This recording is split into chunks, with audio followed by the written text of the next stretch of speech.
In this video, we are going to be looking at using the Snip and Sketch tool and then recording our annotation with Screencast-O-Matic.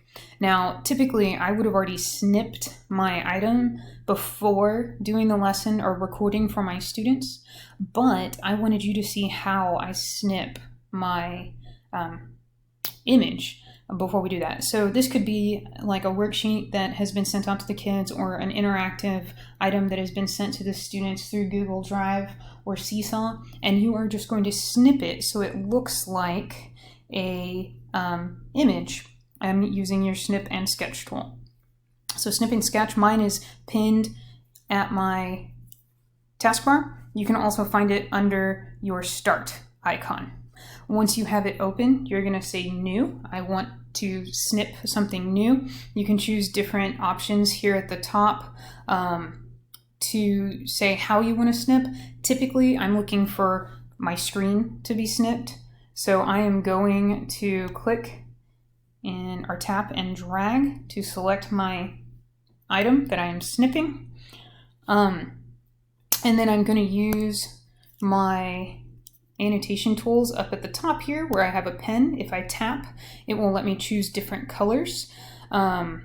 Red's probably best for this because it'll stand out on the blue and green, but I can choose between a pencil and a highlighter as well, depending on what I am doing with my annotation.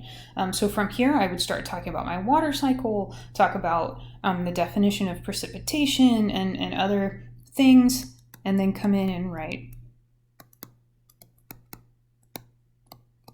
Then I would move on to my accumulation and how it is when water pools typically into a body of water.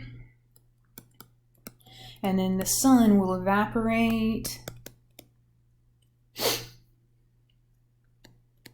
the water and bring it up to the clouds where it creates condensation. And then it eventually rains again. So it is a never-ending cycle, on and on and on. I now have this recorded and can share this with my students through Google Classroom or Seesaw, and they can use it as a reference when working on their water cycle projects at home or online. Again, this was recorded using the Snip and Sketch tool on your laptops, and then the Screencast-O-Matic recordings software.